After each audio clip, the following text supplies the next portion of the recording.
Hi, Tamil பேசும் அனைத்து நண்பர்களுக்கும் எனது வணக்கங்கள். இன்றைக்கி நம்ம என்ன பார்க்க போகிறோம் அப்படின்னா, நாம் ஏன் படைக்கப்பட்டோம், அதாவது நம்ம மனுஷனா எதுக்காக படைக்கப்பட்டுச்சு அப்படின்ற ரகசியத்தை இன்றைக்கி நான் உங்ககிட்ட சொல்ல போகிறேன்.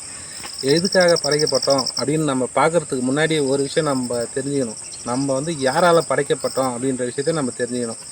இந்த உலகத்தில் வந்து 2 விஷயம் சொல்லுவாங்க, 2 விதமாக நம்மளை சொல்லுவாங்க. ஒன்று வந்து கடவுள் படைச்சாரு சொல்லுவாங்க, இன்னொன்று வந்து பரிணாம வளர்ச்சி, ஒரு சில உயிரினங்கள்லேருந்து பரிணாம வளர்ச்சி பட்டுருது அப்படின்னு சொல்லுவாங்க. இந்த 2 தாட்டு தான் இந்த உலகத்திலே இருக்குது. நம்ம கடவுள் படைச்சாங்கன்ற விஷயத்த நம்ம இன்னொரு வீடியோவில் பார்க்கலாம். இன்றைக்கி வந்து நம்ம பரிணாம வளர்ச்சியில் எப்படி இந்த மனுஷன் படைக்கப்பட்டான் அப்படின்ற விஷயத்த பார்ப்போம்.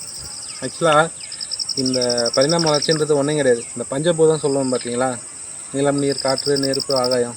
இவங்க தான் வந்து இந்த பூமியை முதல்ல உருவாக்குறாங்க. இந்த பூமியை உருவாக்கும் போது எல்லாத்தையும் உருவாக்கிட்டாங்க. ஆனால் மற்ற கிரகத்து மாதிரி தான் பூமி இருந்துச்சு.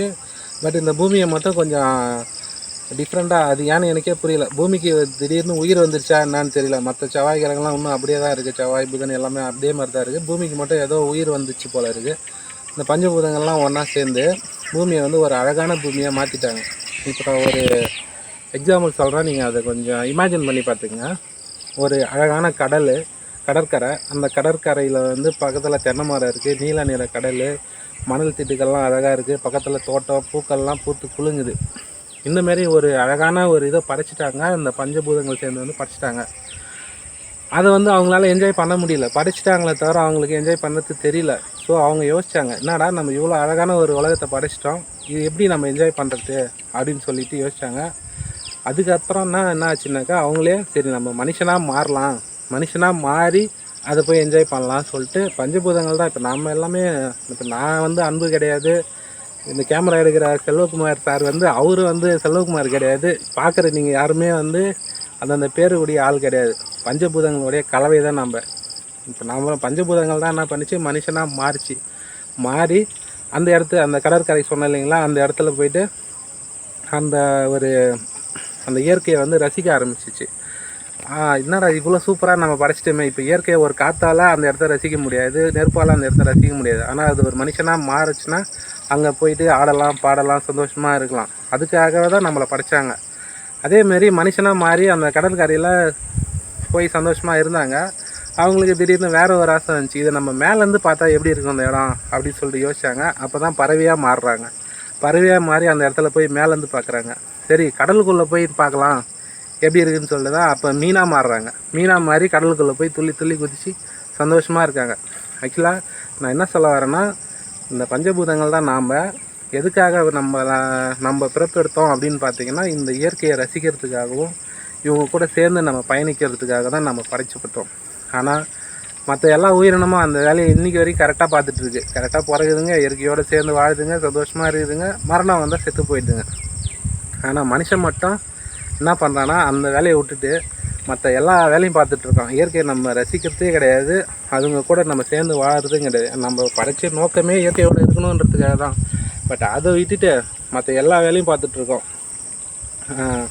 மற்ற எல்லா வேலையும் பார்க்குறதால தான் என்ன ஆகுதுன்னாக்கா, இந்த ஒருத்தவன் இயற்கையே ரசிக்கலை, எடுத்தவொடனே காலைல எழுந்திரிக்கிறான், வேலைக்கு போகிறான், சாப்பிட்றான், மறுபடியும் வேலைக்கு போகிறான், சாப்பிட்றான், இப்படியே இருந்தானா அந்த இயற்கை பார்க்கும், இவனை நம்ம எதுக்கு படைத்தோம், இவன் என்ன வேலை பண்ணிகிட்ருக்கான் அப்படின்னு பார்த்து முதல்ல என்ன பண்ணால் நமக்கு ஹார்ட் ப்ராப்ளம், சுகர் ப்ராப்ளம், இந்தமாரி உடலில் என்ன நோய் இருக்கோ ஒன்று ஒன்றா கொடுக்கும். இவன் அப்போயாச்சும் நம்மக்கிட்ட வரானா, நம்மளை தேடி வருவானா, இந்த இயற்கையெல்லாம் ரசிப்பானான்னு சொல்லிட்டு நம்ம அப்பயும் அதிகம் பண்ணாமல் ஹாஸ்பிட்டல் மருந்து அது இதுன்னு போகிறதால இவன் சரிப்பட்டு வர மாட்டான். இவனை நம்ம தூக்கிடலாம், இவனை தூக்கிட்டு வேறு ஆளை நம்ம இந்த பூமிக்குள்ளே இருக்கோம், அவன் ரசிப்பான் அப்படின்னு சொல்லிட்டு நம்மளை வந்து சாகடிச்சிடும். இயற்கை தான் நம்மளை சாவடிக்கும். நோயெல்லாம் கொடுத்து சாவடிக்கிறது தானாக சாவறதில்ல. இவன் இந்த பூமிக்கு ஃபிட்டு கிடையாது, வந்த வேலையை விட்டுட்டு வேறு வேலையை பார்த்துட்ருக்கான் அப்படின்னு சொல்லிட்டு நம்மளை தூக்கிடும். ஸோ நீங்கள் என்ன பண்ணுங்கள், இயற்கை நம்ம எதுக்கு படைக்கப்பட்டோமோ அந்த வேலையை பாருங்கள், அதை விட்டுட்டு மற்ற வேலையெல்லாம் பாருங்கள். மற்ற வேலையை பார்த்தா தான் இந்த உலகத்தில் வாழ முடியுன்ற அளவுக்கு பூமியை மாற்றிட்டாங்க மனுஷங்க. அதுக்கு முன்னாடி இப்படிலாம் கிடையாது, இப்போ அந்தமாரி மாற்றிட்டாங்க. மற்ற வேலையை பார்த்தாலும் அப்பப்போ இந்த இயற்கையோட ரசிச்சிங்கன்னா தான் அது உங்களுக்கு சப்போர்ட் பண்ணி அது உங்களை வந்து வாழ வைக்கும். எப்படிடா ரசிக்கிறதுன்னு நீங்கள் கேட்கலாம். ஒரு குழந்தைய எடுத்துக்கோங்க. குழந்தைன்னா ஒரு 3 வயசு குழந்தை, ஸ்கூலே போகாத ஒரு குழந்தை இருக்கும். அந்த குழந்தைய பாருங்கள், ஒரு சின்ன அன்னக்குடியில் தண்ணி கொடுத்தாலோ இல்லை ஒரு பலூன் கொடுத்தாலோ அது பயங்கர சந்தோஷமாக ஹாப்பியாக துள்ளி துள்ளி எகிரி குதிக்கும். அந்த இடத்துல ஒன்றுமே கிடையாது. நம்மளாம் என்னடா அந்த அன்னக்குடியில் தண்ணிக்கே இவ்வளோ சந்தோஷப்படுதுங்க அந்த குழந்தைங்க யோசிப்போம். ஏன்னா அந்த குழந்தைக்கு தெரியும், அந்த குழந்தைக்கு வந்து மனுஷங்க எப்படி வாழ்ந்தாங்க, எப்படி வாழறாங்கன்ற எந்த விஷயமும் தெரியாது. அதனுடைய நோக்கம் இந்த இயற்கையை ரசிக்கிறதுக்காக உள்ளே வந்துச்சு. வந்தவொடனே என்ன பண்ணுதுன்னா, இந்த பூமியில் இது எதை பார்த்தாலும் அது சந்தோஷமாக குதிக்கும், எகிரி குதிக்கும், துள்ளி குதிக்கும். மனுஷன் மட்டும் இல்லை, ஆடு மாடு எல்லாமே அதை பார்த்து அதே மாதிரி நம்ம இந்த பூமியில் இருக்கிற எதை பார்த்தாலும் சந்தோஷமாக பார்த்து வாழ்ந்துட்டீங்கன்னாக்கா நீங்கள் வந்து அந்த நோக்கத்தையும் அடைவீங்க, படைக்கப்பட்ட நோக்கத்தையும் வந்து முழுமையாக முடிச்சிடுவீங்க. படைக்கப்பட்ட நோக்கத்தை விட்டுட்டு வேறு ஏதாச்சும் ஒரு நோக்கத்தை தேடி ஓடிக்கிட்டே இருக்காங்க அந்த மனுஷனும். என்னன்னாக்கா ஒன்று வந்து பணம் சம்பாதிக்க ஓடுவாங்க, இல்லைனா எவனையாச்சும் பழி வாங்கிறதுக்காக ஓடுவாங்க, இல்லைனா யார் முன்னாடியே வாழ்ந்து காட்டணுன்றதுக்காக ஓடுவாங்க. இதுக்காகவே ஓடிட்டு இருப்பாங்க. நம்மளுடைய படைக்கப்பட்ட நோக்கத்தை மறந்துடுவாங்க.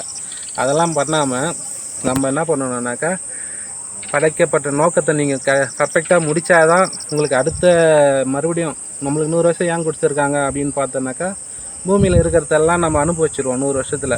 அனுபவிச்சதுக்கு அப்புறம் நம்மளை மறுபடியும் தூக்கிட்டு திரும்ப ஃப்ரெஷ்ஷாக கொடுப்பாங்க. மறுபடியும் போய் நீ என்ஜாய் பண்ணு, அந்த 100 வருஷத்தில் பூமியை நான் மாற்றி வச்சுருக்கேன், நீ மறுபடியும் போய் என்ஜாய் பண்ணு அப்படின்னு சொல்லி நம்மளை அனுப்பிச்சி வைப்பாங்க. ஆனால் நம்ம ஒழுங்காக நம்ம வந்த வேலையை பண்ணாமல் இருந்தோம்னா அடுத்த வாட்டி நம்மளை திருப்பி உள்ளே அனுப்ப மாட்டாங்க. வேறு ஒரு கலவையாக மாற்றி வேறு ஒரு உயிரினத்தை படிச்சிருவாங்க. ஸோ நீங்கள் வந்த வேலையை பாருங்கள், மற்ற வேலையெல்லாம் பார்க்காதீங்க. ஓகே, இன்றைக்கி இது போதுன்னு நினைக்கிறேன். மீதி நம்ம அடுத்த நாள் வந்து பார்க்கலாம் வேறு ஒரு கான்செப்டோட. பாய் பாய்.